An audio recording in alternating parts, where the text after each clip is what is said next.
അനു ചേച്ചിയുടെ ക്യാരക്ടർ അങ്ങനെയാണ് actually. Sensitive ക്യാരക്ടറാണ്, അവൾക്ക് പറ്റിയ സ്പേസേ ഇല്ല. കാര്യത്തിൽ വാദമാണ്. ഞാൻ തന്നെ ചെറിയൊരു കാര്യത്തിൽ നമ്മൾ ഒരു വർഷത്തോളം മിണ്ടായിരുന്നു. ഒരു വർഷത്തോളം നമ്മൾ മിണ്ടായിരുന്നു. അപ്പൊ സീസൺ 7 എന്ന് പറയുമ്പോൾ തന്നെ ഭയങ്കര ട്വിസ്റ്റും അങ്ങനെയാണ് അവർ ടാഗ് ലൈൻ പറയുന്നത്, 7ന്റെ പണി എന്നൊക്കെ പറഞ്ഞിട്ട്. ഇല്ല, വലിച്ചില്ല. ബിഗ് ബോസിന്റെ ഏറ്റവും വലിയ ഗുണം അതാണ്, നിങ്ങൾക്ക് സപ്പോർട്ട് ഉണ്ടെങ്കിൽ അപ്പുറത്ത് ശത്രു ഉണ്ടാവും. ലക്ഷ്മിയൊക്കെ സിമ്പിൾ ആയിട്ട് ഡീൽ ചെയ്യാൻ പറ്റില്ല. പക്ഷെ അനു ചേച്ചിക്ക് എന്താ, അനു ചേച്ചി അവള് കുറച്ച് ബ്രേക്ക് ആവും. പുറത്ത് വന്നിട്ട് ഇനി അവളുടെ എഗനിസ്റ്റ് ഉള്ള സാധനങ്ങൾ കാണുമ്പോൾ അവൾ കുറച്ച് ബ്രേക്ക് ആവും. ഞാൻ പ്രത്യേകിച്ച് പോകുമ്പോൾ പറഞ്ഞിട്ടുണ്ട്, തെറിയൊന്നും വിളിക്കാൻ പോകില്ല. അവൾ വിളിക്കാറില്ല. തെറി കയ്യിൽ നിന്നൊന്നും പോയി തെറിയൊന്നും വിളിക്കല്, കയ്യേറ്റം ചെയ്യരുത്. പിന്നെ അവിടെ വന്നിരിക്കുന്ന എല്ലാവർക്കും ഒറ്റ ഉദ്ദേശമുള്ളൂ, അടി ഉണ്ടാക്കുക, എന്താ മറ്റേ ക്യാമറയിൽ സ്പേസ്. ഇപ്പൊ വന്നിരിക്കുന്നതെന്ന് വെച്ചാൽ ഞാൻ ഒരുപാട് അനുഭവിച്ചിട്ട് വന്നിരിക്കുക.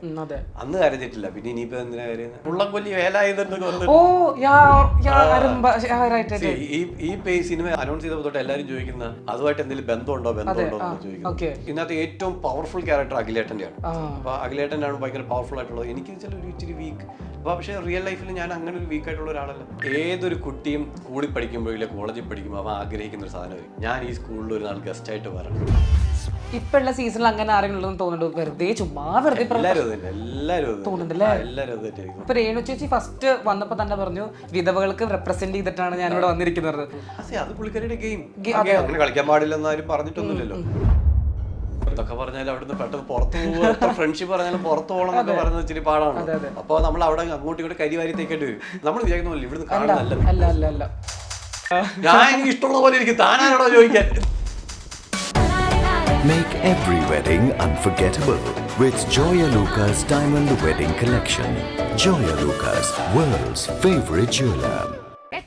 വെറും 7,990 കിടിലൻ ഓഫറുകൾ ഇടാൻ തുടങ്ങിയപ്പോ അത് കിടിലമണിയായിട്ട് 7,990 ഇട്ടിരിക്കുന്നത്. 365 ദിവസം നമുക്ക് ഓഫറുള്ള ഷോപ്പാണ് Nilambur furniture mart, Shoranur, Vettikattiri. Hey hello, this is Sooraj. Welcome to movie world media. സിനിമയെ സ്നേഹിക്കാത്തവരെ ആരുമില്ല, പക്ഷേ അതിൽ അഭിനയിക്കണമെന്ന് ഭയങ്കര ആഗ്രഹമായി നടക്കുന്നവർ കുറേ ആൾക്കാരുണ്ട്. പക്ഷേ അതിലോട്ട് എത്തിപ്പെടാൻ ഭയങ്കര ബുദ്ധിമുട്ടാണ്. അങ്ങനത്തെ ഒരാൾ ബിഗ് ബോസ് പ്ലാറ്റ്ഫോമിൽ വരുന്നു, to big screen. So from Bigg Boss to big screen. ഇന്ന് നമ്മൾ ജോയിൻ ചെയ്യാൻ പോകുന്നത് അഭിഷേക് ശ്രീകുമാർ. വെൽക്കം. സോ അഭിഷേക് ശ്രീകുമാർ, ഞാൻ ഇൻട്രോയിൽ പറഞ്ഞതുപോലെ തന്നെ from Bigg Boss to big സ്ക്രീനിലോട്ട് അതിൻ്റെ വിശേഷങ്ങളാണ്, മുള്ളൻ കൊല്ലി എന്ന് പറയുന്ന സിനിമയുടെ വിശേഷങ്ങൾ നമ്മൾ വന്നിരിക്കുന്നത്. എത്രത്തോളം സന്തോഷമാണ്? ഭയങ്കര ഹാപ്പിയാണ്. കാരണം സിനിമ എന്ന സ്വപ്നമായിട്ട് ഞാൻ നടക്കുന്നുണ്ട് കുറേ വർഷമായി. ചെറുപ്പം മുതലുള്ള ഡ്രീമാണ്. അതിനുവേണ്ടി ഞാൻ എൻ്റെ ബിടെക് കഴിഞ്ഞിട്ട് ഞാൻ അതിനുവേണ്ടി രണ്ടും കൽപ്പിച്ച് ഇറങ്ങി എറണാകുളത്ത് വന്നു. അതിൻ്റെ പുറകെ കുറേ നടന്നു. ഒരുപാട് ഡയറക്ടർമാരുടെ പുറകെ നടന്നു, പ്രൊഡ്യൂസർമാരുടെ പുറകെ നടന്നു, ജൂനിയർ ആർട്ടിസ്റ്റായിട്ട് പോയി. അങ്ങനെ പല പല കാര്യങ്ങൾ ചെയ്തിട്ട് അവസാനം ഞാൻ ബിഗ് ബോസിൽ പോയി. അതിൻ്റെ അവസാനം ഞാനിപ്പം എത്തിയിരിക്കുകയാണ് ഒരു മൂവിയിൽ ലീഡ് ക്യാരക്ടറായിട്ട്. പിന്നെ അഖിൽ മാരാറും എല്ലാവരും കുറേ പേരുണ്ട്. അതിനകത്ത് വൺ ഓഫ് ദ ലീഡ് ആയിട്ടാണ് ഞാൻ വന്നിരിക്കുന്നത്. മൂവിയുടെ ഫസ്റ്റ് അപ്രോച്ച് വന്നപ്പോൾ ഫസ്റ്റ് ആ ഒരു റിയാക്ഷൻ എങ്ങനെയായിരുന്നു? ഒന്നുമില്ല, ഞാൻ ബിഗ് ബോസ് കഴിഞ്ഞ് വെച്ചിട്ട് കിളി പോയി ഇരിക്കുമായിരുന്നു. അതിനകത്ത് ഇറങ്ങുമ്പോൾ നമുക്കൊരു സ്റ്റേജ് ഉണ്ട്, കുറച്ച് ടൈം ഉണ്ട്. ആ ടൈമിലാണ് എനിക്ക് ഇതിൻ്റെ കോൾ വരുന്നത്. അപ്പോൾ പക്ഷേ അപ്പോഴത്തേക്ക് എനിക്കൊരു 3-4 കോൾസ് വന്നു. ഇറങ്ങിയപ്പോൾ തന്നെ 3-4 കോൾസ് വന്നു. അപ്പോൾ അതിനകത്ത് ഞാൻ ഫസ്റ്റ് കമ്മിറ്റ് ചെയ്തൊരു മൂവി ഉണ്ടായിരുന്നു. അതിങ്ങനെ നീണ്ടു പോകാൻ തുടങ്ങിയപ്പോൾ അപ്പോൾ ഒരു ടെൻഷൻ വന്നു. ഞാൻ ആദ്യം കമ്മിറ്റ് ചെയ്ത മൂവി തന്നെ നീണ്ടു പോകുന്നല്ലോ എന്ന് പറഞ്ഞപ്പോഴാണ് അത് കമ്മിറ്റ് ചെയ്ത ഡേറ്റിലേക്ക് ഈ മൂവി വരുന്നു. അപ്പോൾ ഞാൻ ഓക്കെ, ഇതെങ്കിൽ ഇത് നമുക്ക് നല്ലവണ്ണം ചെയ്യാം എന്ന് പറഞ്ഞിട്ട് ഞാൻ ഇതും കയറി കമ്മിറ്റ് ചെയ്യും. അത് ഇച്ചിരി ടെൻഷനിലാണ് ഞാൻ കമ്മിറ്റ് ചെയ്തത്. കാരണം മറ്റേത് നീണ്ടു പോകുന്നു, വേറെ ഓപ്ഷൻ വരുന്നു, അത് കഴിഞ്ഞിട്ട് ഒരെണ്ണം കമ്മിറ്റ് ചെയ്തിട്ടുണ്ട്. അപ്പോൾ അത് ഡിലേ ആയി പോകുന്നു, എല്ലാത്തിനും മൊത്തത്തിൽ പ്രശ്നമായപ്പോൾ ഒട്ടും പ്ലാൻ ഇല്ലാതെ പെട്ടെന്ന് ഇത് കയറി വന്നു. കയറി ഞാൻ അന്ന് രാത്രി തന്നെ സ്റ്റോറി കേട്ടു. എന്നെ ഒരു വൈകുന്നേരം 6 മണി 7 മണിയായപ്പോൾ വിളിച്ചു.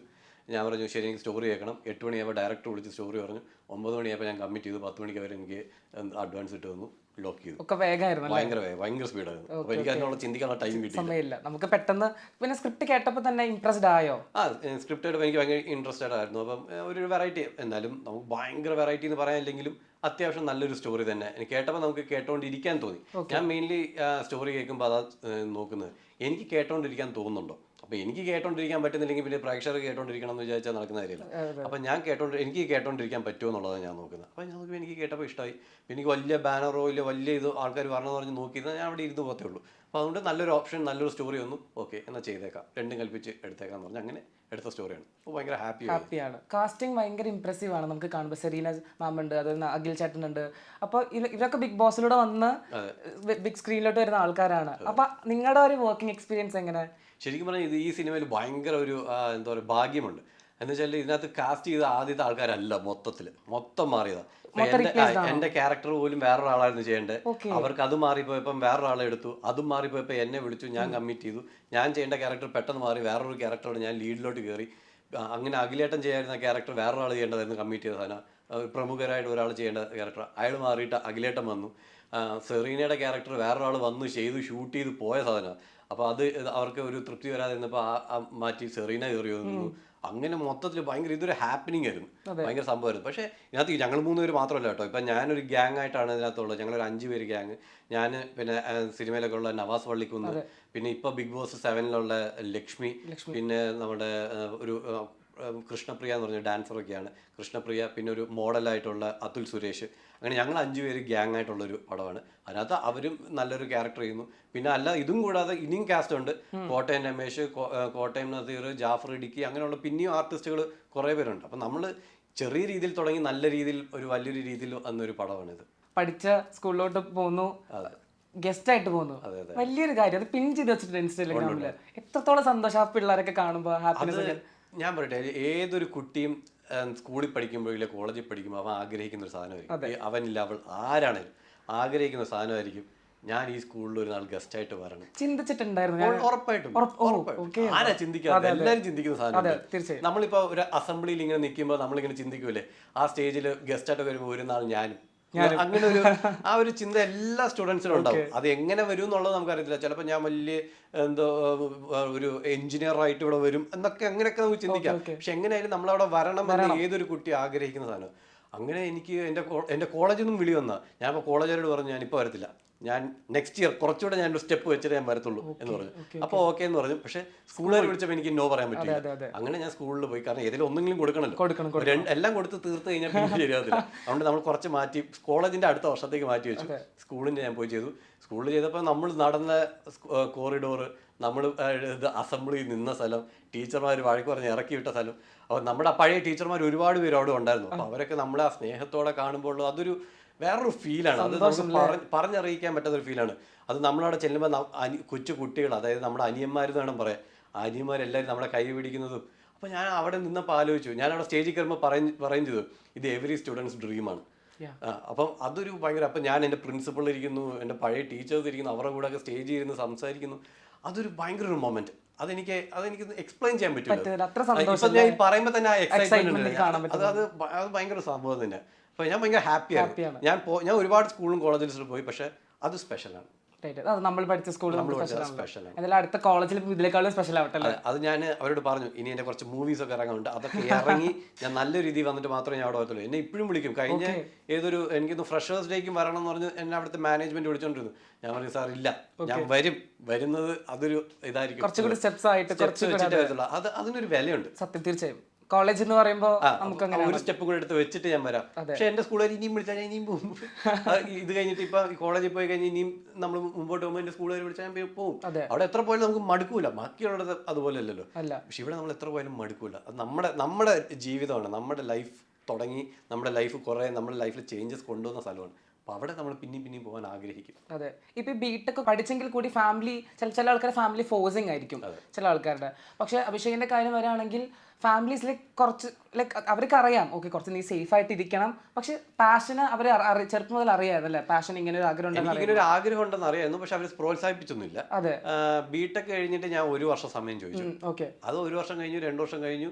വീട്ടിൽ പ്രഷർ വരുന്നുണ്ടായിരുന്നു. എല്ലാ വീട്ടുകാരെ പോലെ തന്നെ കൺസേൺ ഉള്ള ഒരു ഫാമിലി തന്നെയായിരുന്നു എൻ്റെ കുറച്ച് സ്ട്രിക്റ്റ് ആയിട്ടുള്ള ഫാമിലി തന്നെയാണ്. എല്ലാവരും ഭയങ്കരമായിട്ട് നീ ജോലിക്ക് പോകും, നിനക്കൊരു കല്യാണം കഴിക്കണ്ടേ, ജീവിക്കണ്ടേ, കുട്ടികൾ വേണ്ടേ എന്നൊക്കെ ഇങ്ങനെ ചോദിക്കുമ്പോഴും എൻ്റെ ഡ്രീം ഒന്ന് ഇത് തന്നെയായിരുന്നു. അപ്പം ലൈഫ് ഒന്നേ ഉള്ളൂ, അത് ആഗ്രഹിച്ച പോലെ ജീവിച്ചില്ലെങ്കിൽ പിന്നെ എന്താ കാര്യം എന്നാണ് എൻ്റെ ഒരു കൺസെപ്റ്റിലോട്ട് പോയിക്കൊണ്ടിരുന്നത്. അപ്പോൾ വീട്ടിൽ ഭയങ്കര എതിർപ്പ് തന്നെയായിരുന്നു. എനിക്കൊന്ന് ബിഗ് ബോസിൽ പോകുന്നതിന് മുമ്പ് വരെ വീട്ടിൽ ഭയങ്കര പ്രശ്നങ്ങളൊക്കെ തന്നെയായിരുന്നു. ഏകദേശം ഞാൻ 5-6 വർഷത്തോളം ഞാൻ സിനിമയുടെ പുറകെ തന്നെ നടന്നിട്ടുണ്ട്. അപ്പം ബിഗ് ബോസിൽ പോകുന്നു. ഇപ്പൊ ബിഗ് ബോസ് കഴിഞ്ഞിട്ട് 1.5 വർഷം കഴിഞ്ഞു. അപ്പൊ ഇപ്പം കണക്കൂട്ടി ഏകദേശം 7 വർഷത്തോളം. ആ ടൈമിൽ 5 വർഷത്തിൽ എന്റെ വീട്ടിൽ ഭയങ്കര പ്രശ്നം തന്നെയായിരുന്നു. ഇനി വീട്ടിൽ നിൽക്കേണ്ട എന്നുള്ള പരുവത്തിലൊക്കെ വീട്ടിൽ സംസാരിച്ച് ഭയങ്കര പ്രശ്നമൊക്കെ ആയി. അപ്പോൾ ഞാൻ പറഞ്ഞു, എനിക്കൊരു അവസാനമായിട്ട് ബിഗ് ബോസ് ഞാൻ ട്രൈ ചെയ്തിട്ടുണ്ട്, കിട്ടട്ടെ. പക്ഷെ എൻ്റെ ഭാഗ്യം എനിക്ക് ഇവിടെ നിൽക്കാനുള്ള യോഗം ഉള്ളതുകൊണ്ടായിരിക്കും ബിഗ് ബോസ് കിട്ടി. അതുകൊണ്ടാണ് എനിക്ക് അതിനകത്ത് കയറിയിട്ട് പോലും ഞാൻ എന്ത് പ്രശ്നം വന്നിട്ട് ഞാൻ പിടിച്ചു നിന്നത്. കാരണം തിരിച്ചു പോയാൽ എനിക്ക് തിരിച്ചു പോക്കില്ല. അത് അവിടെ കയറുമ്പോൾ തന്നെ എങ്ങനെയെങ്കിലും പിടിച്ചു നിൽക്കണം, അങ്ങനെ നിന്നേ പറ്റൂ. അത് പിടിച്ചു നിന്നേ പറ്റൂ. എങ്ങനെയും നമ്മൾ അവിടെ നിന്ന് സർവൈവ് ചെയ്തേ പറ്റൂ. അല്ലാതെ എനിക്ക് തിരിച്ച് ബാക്കിലോട്ട് ഇനി ചിന്തിക്കാൻ പറ്റൂല. നമുക്ക് ലാസ്റ്റ് ഒരു ചാൻസ് ഉള്ളത് യൂട്ടിലൈസ് ചെയ്യണം. അതെ, ഇത് മറ്റേത് ഡു ഓർ ഡൈ എന്നുള്ളത് ആ ഒരു സാധനമായിരുന്നു. ഞാൻ മരിച്ചാണല്ലോ അവിടെ നിൽക്കുന്നുള്ളൂ. അതുകൊണ്ടാണ് ഞാൻ ഇമോഷണൽസ് ആയിട്ടും എല്ലാം അവിടെ നിൽക്കാൻ കാര്യം. ആൾക്കാർ എത്ര ടാർഗറ്റ് ചെയ്തെന്ന് പറഞ്ഞാലും ഒരു കുഴപ്പമില്ല. ഇതിലും ഭേദം ഞാൻ ഇറങ്ങുന്നതിലും ഭേദം ഞാൻ ഇവിടെ നിൽക്കുന്നതാണ്. ഇതിനേക്കാളും വലുത് കണ്ടിട്ടോ. അല്ലാതെ ഞാൻ ഒരു ലാലേട്ടോട് ഞാൻ പറഞ്ഞിട്ടുണ്ട്, ലാലേട്ട ഞാൻ ഇവിടെ എല്ലാവരും ഓരോ ചെറിയ ചെറിയ പ്രശ്നങ്ങൾ ഉണ്ടാകുമ്പോൾ ഞാൻ മൈൻഡ് ചെയ്യാത്തത് ഇതിലും വലിയ പ്രശ്നങ്ങൾ പുറത്ത് നേരിട്ടിട്ടാണ് വന്നത്. അത് ഞാൻ ലാലേട്ടോട് അവിടെ പറഞ്ഞ ഡയലോഗാണ്. അത് ശരിക്കും അതാണ്. അത് ഒരു കണ്ണാടിയിൽ നോക്കി അവിടെ സംസാരിക്കുന്ന ഒരു സാധനം വന്നു. അവിടെ നിന്നിട്ട് നമ്മളെ കുറിച്ച് മോട്ടിവേറ്റ് ചെയ്ത് സംസാരിക്കാൻ പറഞ്ഞപ്പോൾ ഞാൻ നോക്കി, എൻ്റെ മനസ്സിൽ നോക്കി എന്തൊക്കെയോ ഒരു ലോഡ് സാധനങ്ങൾ വന്നുകൊണ്ടിരിക്കും. അതിൽ കുറച്ച് മാത്രം ഞാൻ അവിടെ പറഞ്ഞിട്ട് അത് പറഞ്ഞിട്ട് ഇറങ്ങിയപ്പോൾ ഞാൻ ചിന്തിച്ചു, ഇത്രയും അനുഭവിച്ചോളോ അത് ഈ ലൈഫിൽ ഇന്നൊക്കെ അങ്ങനെ ചിന്തിച്ചു. അതാണ് ലാലേട്ടൻ വന്നപ്പോൾ ഞാൻ പറഞ്ഞത്, ലാലേട്ടൻ ഞാൻ ഇത് ഒരുപാട് അനുഭവിച്ചിട്ടുണ്ട്. അതുകൊണ്ടാണ് ഞാൻ ഈ ചെറിയ കാര്യങ്ങൾ തംസപ്പ് വിട്ടിട്ട് ഞാൻ പോകുന്നത്, തളരാതെ പോകുന്നത് എന്ന് പറഞ്ഞ് ഞാൻ അവിടെ നിന്ന് ഇറങ്ങുക ചെയ്തത്. പിന്നെ എൻട്രിയുടെ ഒരു പ്രൊമോയില് ഒരു ഷോട്ടൊക്കെ ഇട്ട് ക്യാൻഡിൽ ഊതുന്ന അത് പിന്നെ നമ്മൾ കാണിച്ച ഭയങ്കര ഫണ്ണായിരുന്നു. ഇത് ചെയ്യുന്ന സമയത്ത് തോന്നിയിരുന്നോ ഇത് പിന്നെ കാണുമ്പോ ഫണ്ണായിരിക്കും? അങ്ങനല്ല, അത് വെച്ചാല് ഞാൻ നിന്ന രീതിയുടെ വ്യത്യാസം. ഓക്കെ, ഞാൻ ആ ക്യാൻഡിൽ ഊതിയ ആ സാധനം, ആ ഒരു ഗെറ്റപ്പ് ആണ് ഞാൻ അവിടെ ഫുൾ പിടിച്ചിരുന്നെങ്കിൽ അത് ചിരിക്കൂലായിരുന്നു. ദൈവം ഇവൻ അവിടെയും ടറായിരുന്നു എന്നേ ചിന്തിക്കത്തുള്ളൂ. പക്ഷെ ഞാൻ അവിടെ നിന്ന് ഒരു 2-3 ദിവസം കഴിഞ്ഞപ്പോഴത്തേക്ക് ഞാൻ എല്ലാവരോടും ഭയങ്കര മിങ്കിളായി. ഞാൻ എൻ്റെ ക്യാരക്ടറിൽ തന്നെ നിന്നു. എൻ്റെ ഒരു ഏറ്റവും വലിയൊരു വാശിയായിരുന്നു, എന്തൊക്കെ വന്നാലും ഞാൻ എൻ്റെ ക്യാരക്ടറിൽ നിൽക്കണം എന്നുള്ളത്. അപ്പൊ ഞാൻ എൻ്റെ ക്യാരക്ടർ ചിലപ്പോൾ എൻ്റെ ക്യാരക്ടറിൽ നിന്ന് കഴിഞ്ഞാൽ ചിലപ്പോൾ കണ്ടന്റ് കൂടുതൽ കിട്ടിയെന്ന് വരത്തില്ല, പക്ഷെ ജനങ്ങൾ എന്നെ സ്വീകരിക്കും. ഞാൻ അതാണ് ചൂസ് ചെയ്തത്.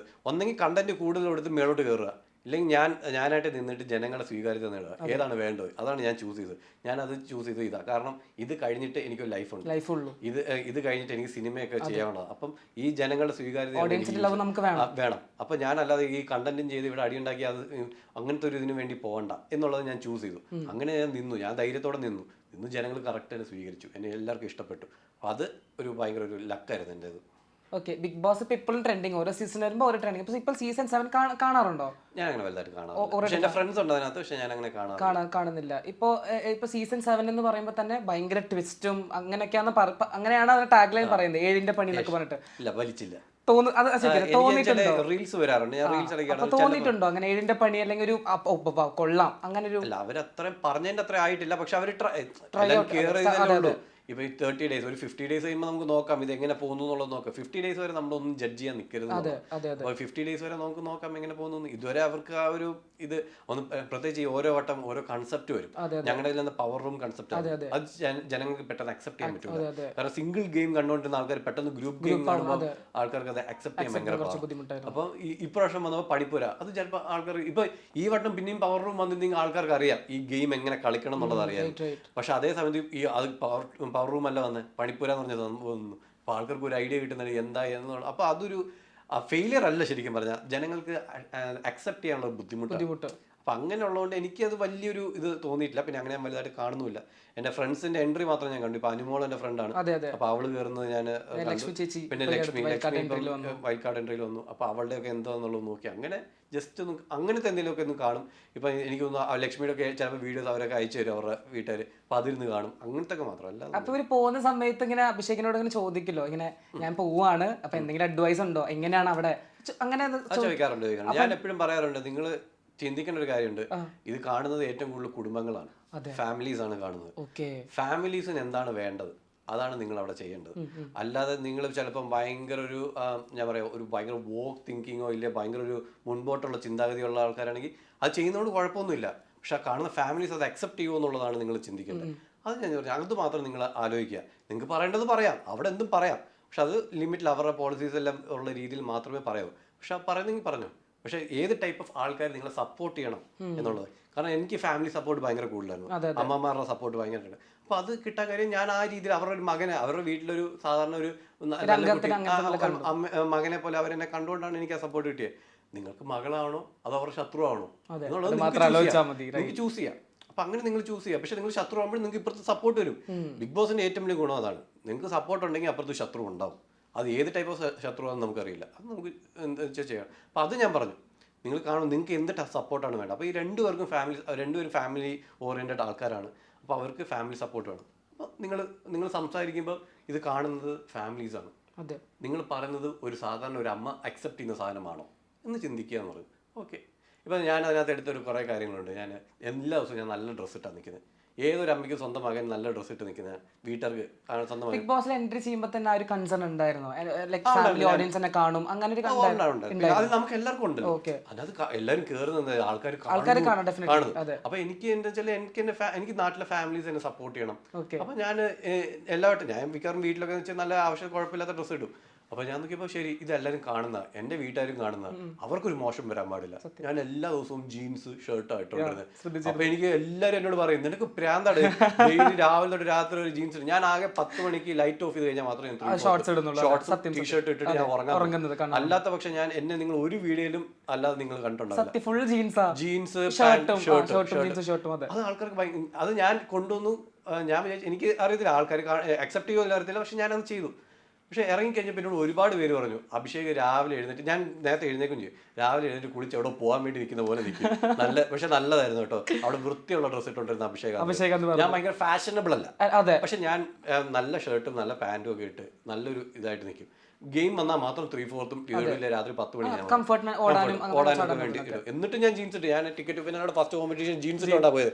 എന്നിട്ട് ഞാൻ അത് ജയിക്കുകയും ചെയ്തു. അപ്പോൾ അങ്ങനത്തെ കോമ്പറ്റീഷൻസ് ഒക്കെ വരുമ്പോൾ മാത്രം ഞാൻ ചിലപ്പോൾ ഒന്ന് 3/4 ആകും, ആ ഒരു ഫ്ലെക്സിബിലിറ്റിക്ക് വേണ്ടി. അപ്പോൾ ആൾക്കാർ പറയുന്നുണ്ട് നിന്റെ ഡ്രസ്സിങ് നല്ലതായിരുന്നു. അപ്പോൾ അത് ആൾക്കാരെ അട്രാക്ട് ചെയ്യും. അപ്പോൾ നമ്മളുടെ ഓരോ ചെറിയ ചെറിയ പ്രവർത്തികളായിരിക്കും അവർക്ക് ഒരു ഇഷ്ടം വരുന്നത്. അപ്പം അത് അങ്ങനെ ഒരു, അപ്പോൾ ഇതൊക്കെ ഞാൻ ഇവർക്ക് പറഞ്ഞു കൊടുക്കുന്നുണ്ട്. ഞാൻ പറഞ്ഞു, ഇങ്ങനെ നിങ്ങൾ ആൾക്കാർ നോക്കുമ്പോൾ നല്ല രീതിയിൽ നമ്മൾ വെൽ ഡ്രസ്ഡ് ആയിട്ടിരിക്കുക, ഭയങ്കര അലമ്പ് ലുക്ക്. ഇപ്പം മേക്കപ്പും സാധനങ്ങളൊന്നും കൊടുക്കുന്നില്ല, പക്ഷെ എന്നാലും നമ്മൾക്ക് പറ്റുന്ന ഒരു ഇതുണ്ട്, ലുക്കുണ്ട്, നമ്മൾ മെയിൻറ്റെയിൻ ചെയ്യുക, ആൾക്കാർക്ക് ഇഷ്ടപ്പെടുക, നമ്മൾ സംസാരിക്കുന്ന കാര്യങ്ങൾ വലിയ പ്രശ്നങ്ങളൊന്നും വരാതെ എല്ലാവർക്കും അക്സെപ്റ്റ് ചെയ്യാൻ പറ്റുന്ന രീതിയിൽ പറയുക. അങ്ങനെ അത് മാത്രമേ ഞാൻ ഉപദേശം കൊടുത്തു. ബാക്കി നിങ്ങളായിട്ട് നിൽക്കുക. നിങ്ങളെ ജനങ്ങൾ ഇഷ്ടപ്പെട്ടു ഇല്ലേ, നാളെ നിങ്ങൾ പിടിച്ചു പുറത്താക്കും. അതെ, നിങ്ങളുടെ സീസണിൽ പവർ ഗ്രൂപ്പ് എന്ന് പറയുന്നത് വർക്ക് ആയെന്ന് ചോദിച്ചാൽ ഹാഫ് പോലെ ഫസ്റ്റ്, പിന്നെ പതുക്കെ ഓഡിയൻസിന് മനസ്സിലായി ഇത് പുതിയ കോൺസെപ്റ്റ് ആണല്ലോ. പക്ഷെ ഇപ്പൊ പവർ ഗ്രൂപ്പ് ഇല്ലെങ്കിൽ സീസൺ 7 2 ടീമുകളായി തുടങ്ങിയിട്ടുണ്ട്. അത് കാണുമ്പോൾ തുടക്കം തന്നെ 50 ദിവസം പോലെ ആയിട്ടില്ല. അപ്പൊ ഇങ്ങനെ പോയാൽ 50ാമത്തെ ദിവസം സിറ്റുവേഷൻ എന്തായിരിക്കും ഇങ്ങനെ ഒരു പെട്ടെന്നൊരു ഗ്രൂപ്പ് ആവാൻ ഒരു റീസൺ? ബിഗ് ബോസ് എന്ന് പറഞ്ഞാൽ അവര് നല്ല ബുദ്ധിയുള്ളവന്മാരാണ്. ഈ ഗ്രൂപ്പ് പൊളിക്കാൻ അവർ സിമ്പിൾ ആയിട്ട് ഒരു ഗെയിം ഇട്ട് കൊടുക്കും. അതൊക്കെ നല്ല ബുദ്ധിയുള്ളവന്മാരാണ് അവിടെ ഇരിക്കുന്നത്. ഇപ്പൊ ഈ ഗ്രൂപ്പ് ഫോം ചെയ്തു, ഈ ഗ്രൂപ്പ് വെച്ച് ഇപ്പൊ നിങ്ങളെല്ലാം പ്രൊമോട്ട് ചെയ്ത് ഈ സംസാരം വന്നു, കുറച്ചാണ് ഈ ഗ്രൂപ്പ് അവർ പൊളിക്കും. അവർ തന്നെ പൊളിക്കും. അവർക്ക് സിമ്പിൾ. ഇപ്പൊ ഞങ്ങള് മറ്റേ അതിനകത്തൊരു ടാസ്ക് ഉണ്ടായിരുന്നു, എന്തായിരുന്നു, ടിക്കറ്റ് ഫിനാലയുടെ ബോണസ് പോയിന്റ്. ഞങ്ങൾ ടീം, ഞാൻ, അർജുൻ, ജാസ്മിൻ, ഋഷി, ഞങ്ങൾ 4 പേരായിരുന്നു ടീം. നമ്മൾ ഇത്രയും കോമ്പറ്റീഷൻസ് ജയിച്ച് അവസാനം നമ്മൾ എല്ലാവരും ഭയങ്കര കമ്പനി ആയിട്ടിരുന്നപ്പോൾ ബിഗ് ബോസ് ടാസ്ക് വന്നു, ഈ ബോണസ് പോയിന്റ് ഒരാൾക്കേ തരത്തുള്ളൂ, നിങ്ങൾ 4 പേരിൽ ഒരാൾ. അവര് പ്രതീക്ഷിച്ചത് നമ്മളെ അടി ഉണ്ടാക്കി അവിടെ പിരിയുന്നുണ്ടായിരുന്നു. ഋഷി റെഡി ആയിരുന്നു, അടിക്കണം റെഡി ആയിരുന്നു. അപ്പൊ ഞാൻ പറഞ്ഞു, നമ്മൾ ഇത്രയും കഷ്ടപ്പെട്ട്, അപ്പോൾ ജാസ്മിനും എല്ലാവരും സപ്പോർട്ട് ചെയ്തു, നമ്മൾ ഇത്രയും കഷ്ടപ്പെട്ടുണ്ടാക്കിയത്, ഇത് അടി ഉണ്ടാക്കി അതിന് വാല്യൂ ഇല്ലാണ്ടാക്കണ്ട, നിങ്ങൾ ആർക്കെങ്കിലും കൊടുക്കുക എന്നുള്ള രീതിയിൽ അങ്ങനെ ഡിസ്കസ് ചെയ്താണ് നമ്മൾ ബുദ്ധിപരമായിട്ട് എല്ലാവരും ഡിസ്കസ് ചെയ്ത് ഋഷിക്ക് കൊടുത്തു. അപ്പം അങ്ങനെ അത് അവർക്ക് പൊളിക്കാൻ ഈസി. അവരൊക്കെ ഒരു ഗെയിം ഉണ്ടാക്കാൻ പറ്റില്ല, അവർ ഇത്രയും കാണുന്നല്ലേ. ഇപ്പൊ ഗ്രൂപ്പ് വെച്ച് അവർ കുറെ പ്രൊമോട്ട് തന്നെ തകർക്കും. നോക്കി ഓരോ ഗെയിം, ചിലപ്പോൾ ഒരു ഗെയിം ഒക്കെ ഇവർക്ക് വേണ്ടി ഇട്ട് കൊടുക്കും, ചിലപ്പോൾ ഇവരെ തന്നെ അത് കുത്തിത്തിരിപ്പ് ഉണ്ടാക്കും, എല്ലാം നടക്കും അവിടെ. ഹോട്ടൽ ടാസ്ക് അതുപോലെ തന്നെ ഇങ്ങനത്തെ ടാസ്കുകൾ വരില്ല. അപ്പൊ ഏത് പിന്നെ അലക്കുന്നത് അത് അപ്പൊ ഏത് ടാസ്ക് വന്നാലായിരിക്കും ഇതൊന്ന് പൊളിക്കാൻ പറ്റുന്ന അങ്ങനെ തോന്നുന്നു. ഇപ്പൊ കഴിഞ്ഞ വട്ടം ഒരു സംഭവം വന്നായിരുന്നു, നോമിനേറ്റ് ചെയ്യാൻ 2 പേരെ വെച്ച് ബിഗ് ബോസ് വിളിച്ചു. എന്നെയും ജാസ്മിനെ വിളിച്ചു, പക്ഷെ ഞങ്ങൾ വലിയ ഇതൊന്നും ഇല്ലായിരുന്നു. അതേ സമയത്ത് ചിലരെ ഫ്രണ്ട്സിനെ ഒക്കെ ഒരുമിച്ച് വിളിച്ചിട്ട് പറയും, നിങ്ങൾ 2 തീരുമാനിച്ചു. എന്തൊക്കെ പറഞ്ഞാലും അവിടുന്ന് പെട്ടെന്ന് പുറത്തു പോകുക, ഫ്രണ്ട്ഷിപ്പ് പറഞ്ഞാലും പുറത്തു പോകണം എന്നൊക്കെ പറയുന്നത് ഇച്ചിരി പാടാണ്. അപ്പോൾ നമ്മൾ അവിടെ അങ്ങോട്ടും ഇങ്ങോട്ട് കരിവാരി തേക്കേണ്ടി വരും. അതായിരിക്കും ചിലപ്പോൾ അടുത്ത ദേഷ്യത്തിലോട്ട് ആ ഫ്രണ്ട്ഷിപ്പ് അവിടെ വെച്ച് ബ്ലോക്ക് ആവും. ഇങ്ങനത്തെ ഓരോ സാധനങ്ങൾ അവർ തന്നെ കൊണ്ടുവന്ന് ഇട്ട് തരും. അപ്പൊ അങ്ങനെ എന്തെങ്കിലും വരും. ഇപ്പൊ ലക്ഷ്മി ഇപ്പൊ കേറിയിട്ട് കുറച്ച് ദിവസം ആയിട്ടുണ്ട്. ചെന്ന് കയറിപ്പിളിക്കും അനീഷേട്ടൻ വന്ന് പറഞ്ഞു, അവർ കിച്ചണിൽ വർക്ക് അനീഷേട്ടൻ പറയുന്നുണ്ട്, വൈൽഡ് കാർഡ് എൻട്രീസിനൊന്നും നട്ടില്ലാത്ത ആൾക്കാരാണ് ബിഗ് ബോസ് ഇട്ടിരിക്കുന്നത്. അത് ലക്ഷ്മി അവിടെ ലക്ഷ്മി മാത്രം എല്ലാവരും നിൽക്കുന്നുണ്ടെങ്കിൽ ലക്ഷ്മിനെ മാത്രം ടാർഗറ്റ് ചെയ്ത് സംസാരിക്കുന്ന പോലെ തോന്നി. അത് കണ്ടപ്പോ എന്ത് തോന്നി? വന്ന് ഞാൻ ആ വീഡിയോ അങ്ങനെ കണ്ടില്ല, പക്ഷെ അവള് പോയിന്റ് ടു പോയിന്റ് പറയുന്നുണ്ടെന്ന് പറഞ്ഞാൽ അവള് അങ്ങനെ ദേഷ്യപ്പെടുന്ന ആളല്ല. പക്ഷെ ദേഷ്യപ്പെട്ട ഭയങ്കര ടെററാണ്. ഞങ്ങള് ലൊക്കേഷനിൽ ഫുൾ ടൈം അടിയായിരുന്നു, ഞാനും ലക്ഷ്മിയും. ഭയങ്കര രസമാണ്. എന്തെങ്കിലുമൊക്കെ സബ്ജക്റ്റ് വരും, ഞങ്ങൾ അങ്ങോട്ടും ഇങ്ങോട്ടും ഭയങ്കര വാഗ്വാദമായിരിക്കും. പക്ഷെ അവള് നല്ല സംസാരിക്കുന്ന കഴിവുള്ള ഒരു പെൺകുട്ടിയാണ്. അപ്പൊ അവളെ എനിക്കൊന്ന് അവിടെ ഇപ്പൊ ഏകദേശം അത് തെളിയിച്ചിട്ടുണ്ട്. അവള് പറയാനുള്ളത് മുഖത്ത് അവൾ പേടിയില്ല കേട്ടോ, പേടിയൊന്നുമില്ല. അങ്ങനത്തെ പേടി ഇപ്പൊ അത് ഇപ്പം തന്നെ കാണാം, പലരെ അവള് പറയാനുള്ളത് മുഖത്ത് നോക്കി പറഞ്ഞിട്ട് അവള് പോകും. അവള് അങ്ങനത്തെ പേടിയോ കാര്യങ്ങളൊന്നുമില്ല. അവള് നല്ല രീതിയിൽ നല്ല ഫയർ, അങ്ങോട്ടായിട്ട് പ്രശ്നം ഉണ്ടാക്കുന്ന ഒരാളല്ല, അങ്ങനത്തെ പ്രശ്നമാണ്, അങ്ങനത്തെ ആളല്ല. പക്ഷെ അവളുടെ അടുത്ത് വന്നു കഴിഞ്ഞാൽ അവള് വെറുതെ വിട്ടു കൊടുക്കത്തുമില്ല. അവള് അയ്യോ ശരി തോറ്റു എന്ന് പറഞ്ഞാൽ അങ്ങനൊന്നുമില്ല. അവളെ കൊണ്ട് പറ്റുന്ന രീതിയിൽ അവള്, ഞാൻ പ്രത്യേകിച്ച് പോകുമ്പോൾ പറഞ്ഞിട്ടുണ്ട്, തെറിയൊന്നും വിളിക്കാൻ പോകില്ല. അവള് വിളിക്കാറില്ല, അങ്ങനെ തെറി കയ്യിന്നൊന്നും പോയി തെറിയൊന്നും വിളിക്കല്, കയ്യേറ്റം ചെയ്യരുത്, ബാക്കി നീ നിന്റെ രീതിയിൽ നിന്നോ, നീ എൻ്റെ അടുത്ത് നിന്ന പോലെ തന്നെ നിന്നോളാൻ പറഞ്ഞു. അപ്പൊ അവള് അവിടെ പോയിന്റ് ടു പോയിന്റ് കാര്യങ്ങൾ പറഞ്ഞാണ് നിൽക്കുന്നത്. ഇപ്പോഴും എനിക്കൊന്നും ഇന്നും ഞാൻ ഏതൊരു വീഡിയോ ഉണ്ട് അവള് കറക്റ്റ് പോയിന്റ് പറയുന്നുണ്ട്. അവളുടെ രീതി അതാണ്. പിന്നെ ഭയങ്കരമായിട്ട് ട്രിഗർ ചെയ്താൽ മാത്രം അവള് ദേഷ്യപ്പെട്ടാലും അവൾ ഇതേ തന്നെ അവൾ പോയിന്റ് കാര്യങ്ങൾ തന്നെ പറഞ്ഞിട്ട് അവള് പോകും. അതിന്റെ കാര്യം. ഇപ്പൊ അനുമോള് അനുചേച്ചിയായിട്ട് ഭയങ്കര ഒരു കണക്ഷൻ ഉണ്ട്, നല്ലൊരു ഫ്രണ്ട്ഷിപ്പ് നിങ്ങൾക്ക് ഉള്ളത്. അനുചേച്ചി വന്നപ്പോ ഭയങ്കര വീക്കായിരുന്നു, ഭയങ്കര കരച്ചില്. നമ്മൾ സ്റ്റാർട്ടിങ് തന്നെ ഭയങ്കര ഇമോഷണലി ഓഡിയൻസിന് തോന്നിപ്പിച്ചു. നമ്മൾ അറിയാം, നമ്മൾ അനുചേച്ചി നമ്മൾ സ്റ്റാർ മാജിക്കിൽ ചെറിയ കാര്യത്തിനൊക്കെ അറിയുന്ന ഒരാളാണ്, നമുക്ക് അറിയുന്ന ഒരാളാണ്. പക്ഷെ ഭയങ്കര വീക്ക്, പക്ഷെ ഇപ്പൊ നല്ല ബോൾഡ് ആയിട്ടുണ്ട്. അനുചേച്ചിയുടെ ക്യാരക്ടർ അങ്ങനെയാണ് ആക്ച്വലി, ശരിക്കും അവള് സെൻസിറ്റീവ് ക്യാരക്ടറാണ്. ഞാൻ തന്നെ ചെറിയൊരു കാര്യത്തിൽ നമ്മൾ ഒരു വർഷത്തോളം ഉണ്ടായിരുന്നു, ഒരു വർഷത്തോളം നമ്മൾ ഉണ്ടായിരുന്നു. അതായത് ഞങ്ങള് എന്തോ ഒരു ആൽബം ഒക്കെ ചെയ്ത് കഴിഞ്ഞ് ഭയങ്കര ഫ്രണ്ട്ഷിപ്പായി. എന്നിട്ട് ഇവള് എന്നോട് പറഞ്ഞു നമുക്കൊരു സ്ഥലത്ത് ഇത് ഉദ്ഘാടനം പോകണം, അവിടെ എനിക്ക് പോകുമ്പോൾ ഒറ്റയ്ക്ക് പോകാൻ പേടി, നീ വരാമോ എന്ന്, അത്ര ആ ജനങ്ങളുള്ള. ഞാൻ അതിനെന്താ ഞാൻ വരാലോ എന്നൊക്കെ പറഞ്ഞ് ഞാനിരുന്നു. എന്നിട്ട് പോകുന്നതിൻ്റെ തലേ ദിവസം ഇവള് എന്നെ വിളിച്ചിട്ട് ചോദിച്ചു, എടാ നാളെ പോകുന്നുണ്ടേ? ഞാനെ പറ്റുമ്പോ തമാശ ഫ്രണ്ട്സ് അല്ലേ, എവിടെ പോകുന്നു എനിക്കറിയത്തില്ലല്ലോ എന്ന് പറഞ്ഞു. അവളപ്പോ കേറുവോ അത്ര പറഞ്ഞോളൂ. അവള് കേറി എന്നോട് പിന്നെ തമാശക്ക് ഫ്രണ്ട്സിനോട് നമ്മൾ പറഞ്ഞു എവിടെ പോകുന്നു അതുപോലെ ഞാൻ പറഞ്ഞു ഇവള് യു ചീറ്റ് എന്നൊക്കെ പറഞ്ഞിട്ട് എന്നെ വായി വരുന്ന പറഞ്ഞു. ഞാൻ പോടി ഞാൻ വരുന്നില്ല പോടി എന്ന് പറഞ്ഞു ഒറ്റ ഫോൺ കണ്ടില്ല. ഞങ്ങൾ പിന്നെ മിണ്ടിയിട്ടേ ഇല്ല. ഒരു 1 year നമ്മൾ മിണ്ടിയില്ല. 1 year കഴിഞ്ഞ് പിന്നെ നമ്മള് ഇവിടെ ഇടയ്ക്ക് എപ്പോഴും വിളിച്ചു, എന്നെ വിളിച്ചിട്ട് പറഞ്ഞു, എടാ ഞാൻ ചെങ്ങന്നൂരാണോ ചങ്ങനാശ്ശേരിയാണോ, ഞാനൊരു ഉദ്ഘാടനത്തിൽ വരുന്നുണ്ട്, നിന്റെ വീട് അവിടെ അല്ലേ? ഞാൻ പറഞ്ഞു എവിടെ നീ വരുന്നത്? ചങ്ങനാശ്ശേരിയാ. ഞാൻ അറിഞ്ഞു, എന്റെ വീട് ചെങ്ങന്നൂരാ. ശരി എന്ന് പറഞ്ഞു ഞാൻ ഫോണും കട്ട് ചെയ്തു. ആയിരിക്കാം. അപ്പൊ ഞാൻ കട്ട് ചെയ്തു. പിന്നെ നമ്മൾ മിണ്ടിയില്ല. പിന്നെ ഞാൻ വിളിച്ചത് ഞാൻ ബിഗ് ബോസിൽ പോകുന്നതിന് 2 ദിവസം മുമ്പാ. ഞാൻ വിളിച്ചു പറഞ്ഞു ഞാൻ ഇങ്ങനെ പോവാ. പറഞ്ഞു നീ ഇപ്പോഴേലും വിളിച്ചല്ലോ എന്ന് പറഞ്ഞിട്ട്. അങ്ങനത്തെ നമ്മൾ അങ്ങനെയാണ്. അവൾ അങ്ങനത്തെ സെൻസിറ്റീവ് ക്യാരക്ടറാണ്. അത് കറക്റ്റ് അവിടെ പോയി കാണിക്കുന്നുണ്ട്. അവൾക്ക് പറ്റിയ സ്പേസേ ഇല്ല. ഇവൾക്ക് ബിഗ് ബോസിൽ പോകണമെന്ന് ആഗ്രഹം ഭയങ്കരമായിട്ട് ഉണ്ടായിരുന്നു. അവിടെ എന്നോട് പറഞ്ഞു ഞാൻ 10 ദിവസം നിൽക്കത്തുള്ളൂ, 10 ദിവസം കഴിഞ്ഞിട്ട് ഞാൻ തിരിച്ചു വരും എന്നൊക്കെ പറഞ്ഞിട്ടാണ് ഇവിടുന്ന് പോകുമ്പോഴൊക്കെ എന്നോട് പറഞ്ഞത്. ഞാൻ പറഞ്ഞു കുഴപ്പമില്ല. എന്നിട്ട് പറഞ്ഞു ഞാൻ കരയത്തേ ഇല്ലത്. ഞാൻ പറയാ പറയാൻ ഭയങ്കര എളുപ്പം, അങ്ങോട്ട് ജെല്ലെന്ന് പറഞ്ഞു. ഇപ്പൊ കരച്ചിൽ വാദം ചേട്ടൻ പോയ സീസണിലൊക്കെ ഡെഫിനറ്റ്ലി ഇമോഷൻ നമ്മളെ ഹിറ്റ് ചെയ്യും ഭയങ്കരമായിട്ട്. നമ്മൾ വിചാരിക്കുന്നില്ല ഇവിടുന്ന് കാണുന്നതല്ല. എങ്ങനെ അത് കൺട്രോൾ ചെയ്തിട്ട് എല്ലാ സമയത്തും നമുക്ക് അതിനെ പൊട്ടിക്കറിയാൻ പറ്റത്തില്ലല്ലോ, അതെങ്ങനെ കൺട്രോൾ ചെയ്യും? എനിക്കറിയത്തില്ല, എനിക്ക് ശീലമാണ്. ഞാൻ അങ്ങനെ കരയുന്ന ഒരാളല്ല. കാരണം ഞാൻ നേരത്തെ പറഞ്ഞില്ല, ഞാൻ ഒരുപാട് അനുഭവിച്ച് ഞാൻ പലരുടെയും മറ്റേ എന്താ പറയാ പുച്ഛവും ചതിയും എല്ലാം ഏറ്റെടുത്ത് ഞാൻ ഇവിടെ ഇപ്പൊ വന്നിരിക്കുന്നതെന്ന് വെച്ചാൽ ഞാൻ ഒരുപാട് അനുഭവിച്ചിട്ട് വന്നിരിക്കുക. അന്ന് കരഞ്ഞിട്ടില്ല, പിന്നെ ഇനിയിപ്പോ എന്തിനാ കരയുന്നത്? വേറെ കാര്യമില്ല. അപ്പൊ അവിടെ എനിക്ക് അങ്ങനത്തെ വിഷയം. പക്ഷെ അവിടെ എല്ലാവർക്കും ഒരു ടൈം വരും, മെന്റലി വീക്കാവും. നമ്മള് പുറം ലോകമായിട്ട് ഒരു ബന്ധമില്ല. ഈ റൂമിൽ ഇപ്പൊ ഈ റൂമിൽ നിങ്ങൾ ഒരു 2 ദിവസം ഇട്ടാൽ നിങ്ങൾ എന്തോ ഫോൺ പോലും ഇല്ലാതെ പ്രാന്താവത്തില്ലേ? തമ്മിൽ അടിയാവും, ഭയങ്കര ഫ്രസ്ട്രേഷൻ വരും. അതുപോലെയുള്ള അവിടെ. അപ്പൊ നമ്മൾ കുറച്ച് കഴിയുമ്പോഴത്തേക്കും നമ്മൾ പ്രാന്താവും, ആൾക്കാർക്കെല്ലാം പ്രാന്താവും. അതും ഫുഡും കൂടെ കിട്ടാണ്ടായ എന്ത് ചെയ്യും? അവിടെ റേഷനല്ലേ. ഞാനൊക്കെ എത്രയോ ദിവസം മറ്റേ വേവാത്ത ദോശയും അതിനകത്ത് പഞ്ചസാര ഇട്ട് കുഴച്ചെടുത്ത് വായിലിട്ടിട്ടുണ്ടെന്ന് പറയും, വിശപ്പ് മാറാൻ വേണ്ടി. അതിന്റെ ഇടയ്ക്ക് നല്ല കട്ടുള്ള ടാസ്കുകളും.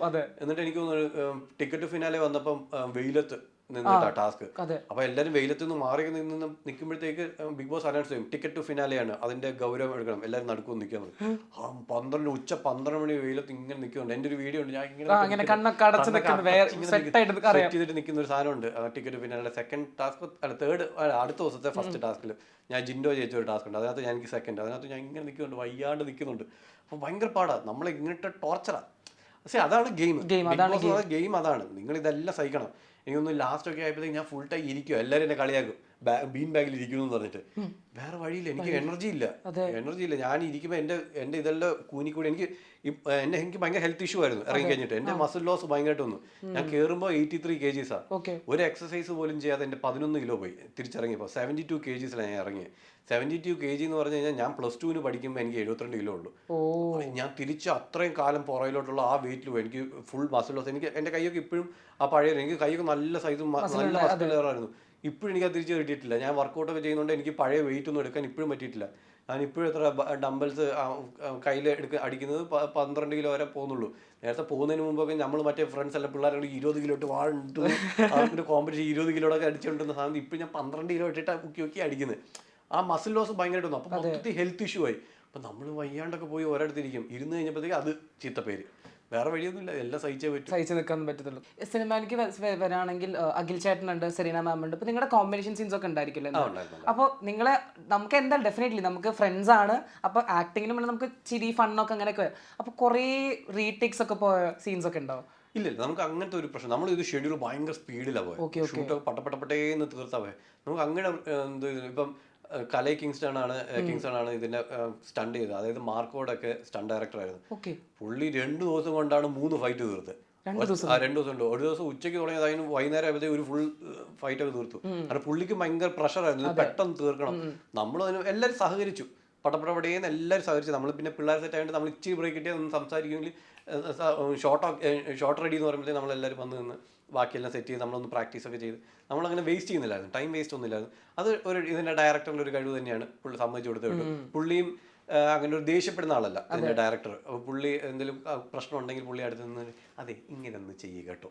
ഈ ചില ഡയറക്ടേഴ്സ് ഉണ്ട്, അവിടെ നിന്ന് വിളിച്ചു ചെയ്യണമെന്നൊക്കെ പറയും. അങ്ങനെ ചെയ്ത് കഴിഞ്ഞാൽ നമ്മുടെ മൈൻഡ് എല്ലാവരും കൈൻഡായിട്ട് എല്ലാവരും ടീം മൊത്തം കൈൻഡായിട്ട് പ്രൊഡ്യൂസർ ആണെങ്കിലും എല്ലാം വന്നിട്ട് നമ്മുടെ അടുത്ത് വന്ന് സംസാരിക്കുമ്പോൾ ആരാ നമ്മൾ ചിന്തിക്കും. പിന്നെയാണ് പറയുന്നത് അത് പ്രൊഡ്യൂസർ. അപ്പൊ ഇതിന്റെ പ്രൊഡ്യൂസേഴ്സ് ഞങ്ങളെ വെച്ച് റിസ്ക് ആണ് എടുത്തിരുന്നത്. കാരണം വലിയ നടന്മാരുടെ ഡേറ്റ് എന്തായാലും കിട്ടൂല. പക്ഷെ ഇത് സിനിമ സ്വപ്നമായിട്ട് വരുന്ന ഒരു കൂട്ടം ആൾക്കാരുണ്ട്. അപ്പൊ അവര് ഇതിന്റെ ഡയറക്ടറും പ്രൊഡ്യൂസറും ഇവരെല്ലാം ഫ്രണ്ട്സ് ആണ്. അപ്പൊ ഇവര് വിചാരിച്ചെന്നാൽ പിന്നെ നമുക്കൊരു സിനിമ ചെയ്യാം. അങ്ങനെ വന്നതാണ്. അവര് നമ്മളെ വെച്ച് ഒരു റിസ്ക് എടുത്തു. കാരണം ഞാൻ ഇതിനു മുമ്പ് 2 പടം ചെയ്തിട്ടുണ്ട്. പക്ഷെ അതൊന്നും അങ്ങനെ ഞാൻ വലിയ ലീഡായിട്ടുള്ള ക്യാരക്ടേഴ്സ് ഒന്നും അല്ല. പക്ഷെ എന്നാലും ചെയ്തിട്ടുണ്ട്. നമ്മളെ ആ ഒരു വിശ്വാസത്തിൽ അവർ നമ്മുടെ റെസ്പോൺസിബിലിറ്റിയാണ്. അപ്പൊ നമ്മളും 100% ഇട്ടു, അവരും 100%, എല്ലാവരും 100% ഇട്ട് കഷ്ടപ്പെട്ട ഒരു മൂവിയാണിത്. ക്യാരക്ടറിന് വേണ്ടിയിട്ട് എന്തൊരു പ്രിപ്പറേഷൻ ആയിരിക്കും അഭിഷേകിന്റെ ഒരു ക്യാരക്ടറിന് വേണ്ടി പറയുകയാണെങ്കിൽ? ഞാൻ എന്റെ റിയൽ ലൈഫ് ക്യാരക്ടർ അല്ല അതിനകത്ത് വെച്ചാൽ ഞാൻ പേടിച്ചോടുന്ന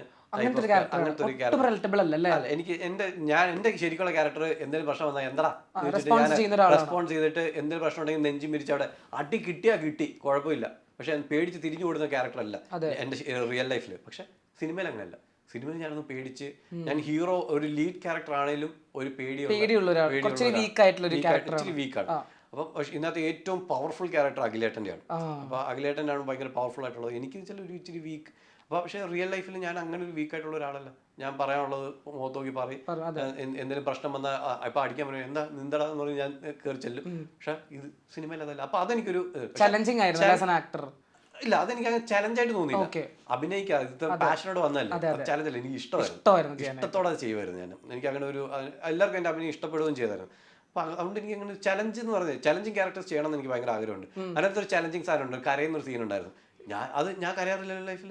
പക്ഷെ ഞാൻ തന്നെ തുറന്ന് ഞാൻ ഡയറക്ടറോട് പറഞ്ഞു സാർ ഇവിടെ ഈ സീനിൽ ഞാൻ കരഞ്ഞോട്ടെ, അങ്ങോട്ട് പറഞ്ഞു. അപ്പൊ ഞാൻ ശരിയെന്ന് പറഞ്ഞിട്ട് അവര് അത് 2 ഷോട്ട് എടുത്തുള്ളൂ. ഒരു വൈഡും എടുത്തു, ഒരു ക്ലോസും എടുത്തു. അവർ ഭയങ്കരമായിട്ട് ഇഷ്ടപ്പെടുകയും ചെയ്തു. അപ്പോൾ അത് മാത്രം എനിക്ക് ഭയങ്കര ചെയ്തു നോക്കണമെന്ന്. എനിക്ക് ഇതിനകത്ത് ചലഞ്ചിനെ കൊണ്ട് എക്സൈറ്റ്മെന്റ് ആണ്. ഞാനത് ചെയ്താൽ എങ്ങനെ ഇരിക്കും എന്നുള്ളതാണ് എൻ്റെ എക്സൈറ്റ്. അപ്പോൾ ഞാൻ ഡയറക്ടറോട് പോയി പറഞ്ഞു സാർ ഈ സീനിൽ ഞാൻ കരയുന്നതുകൊണ്ട് കുഴപ്പമുണ്ടോ? അപ്പോൾ പുള്ളി പറഞ്ഞു കരയുന്നത് നല്ലതാണ്, നമുക്ക് ആ ഒരു ഇമോഷൻ കിട്ടും, ഞാൻ ട്രൈ ചെയ്യട്ടെ എന്ന് പറഞ്ഞു. ചെയ്തോ എന്ന് പറഞ്ഞു. അവർ വൈഡ് വെച്ചു, കറക്റ്റ് ഒരെണ്ണം നല്ല ഒരെണ്ണം എടുത്തു. ഫസ്റ്റ് ഷോട്ട് അത് ഒറ്റ അത് എനിക്കിപ്പോഴും ഉണ്ട്. അത് കഴിഞ്ഞ് കുറെ പേര് കൈയടിച്ചു. ഞാൻ ഭയങ്കര ഹാപ്പി. ആസ് ആൻ ആക്ടർ നമുക്കത് ഹാപ്പിയായി. പിന്നെ ഒരു ക്ലോസ് വെച്ച് അവർ അത് എടുക്കുകയും ചെയ്തു. എനിക്കൊന്ന് കൂടുതൽ ഒരു ക്ലോസ് ആണ് അതിനകത്ത് യൂസ് ചെയ്തിട്ടുള്ളത്. അപ്പോൾ അത് ക്ലോസ് ആണ്. പക്ഷെ എനിക്ക് ഏറ്റവും കൂടുതൽ ഇഷ്ടപ്പെട്ട നമ്മൾ ഷോട്ട് നോക്കുമല്ലോ എനിക്ക് ഏറ്റവും ഇഷ്ടപ്പെട്ട അതിനകത്ത് വൈറ്റ് ഷോട്ട് എനിക്ക് ഭയങ്കര ഇഷ്ടപ്പെട്ടു. പക്ഷെ അത് എനിക്ക് കൂടുതലായിട്ട് യൂസ് ചെയ്തിട്ടില്ല. എനിക്ക് അത് മാത്രമുള്ള സാധനം എത്ര കഷ്ടപ്പെട്ട് ചെയ്തത്. അത് ഒറ്റ ഷോട്ടിൽ അത് എല്ലാവരും ക്ലാപ്പ് അടിച്ചതാണ്. പക്ഷെ അവർ കൂടുതൽ വൈഡ് എടുത്തിട്ടുണ്ടെങ്കിലും ഈ എക്സ്പ്രഷൻ കൂടുതൽ കിട്ടാൻ വേണ്ടി അവർ ക്ലോസ് വെച്ചത്. പക്ഷെ ആ വൈഡിലാണ് എനിക്ക് കുറച്ചുകൂടി എൻ്റെ ഒരു അഭിനയത്തിൽ എനിക്ക് ഭയങ്കര ഇഷ്ടപ്പെട്ടു. അപ്പൊ അങ്ങനത്തെ കുറച്ച് അതൊരു ചലഞ്ച് അല്ല, ഇഷ്ടം. ഞാൻ പാഷന് പറയാൻ നമ്മൾ അങ്ങോട്ട് ചെന്ന് പറയാം എനിക്ക് ഇത് ചെയ്യണമെന്ന്. ഞാൻ പലവട്ടം പുള്ളിയോട് പറഞ്ഞു ഞാൻ ചെയ്യട്ടെ. അപ്പൊ ചില നമ്മള് റണ്ണിങ് സീനൊക്കെ ഉണ്ട്.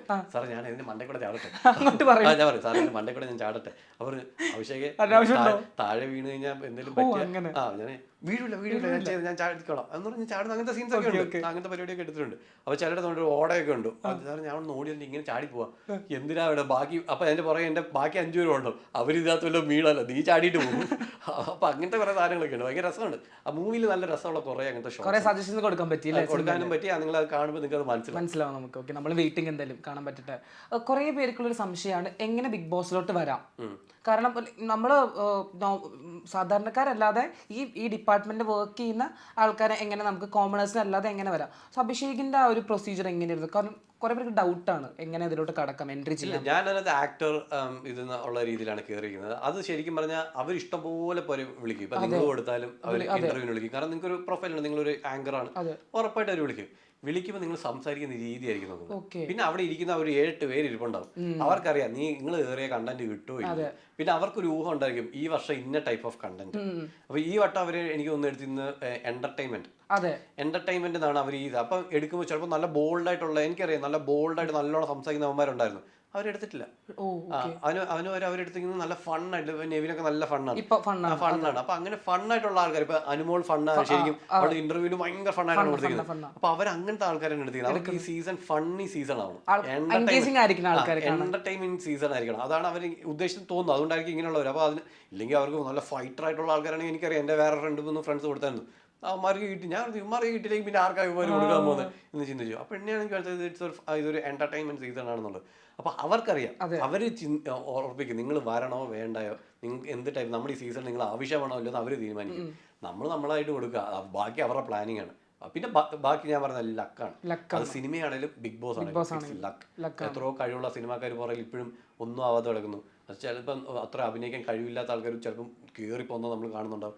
പക്ഷെ അതൊരു ലക്കാണ്. അതാ പറഞ്ഞത്, ഇതൊരു സമയം, ഇത് നമ്മുടെ തലയിൽ എഴുതിയിട്ടുണ്ടാവണം.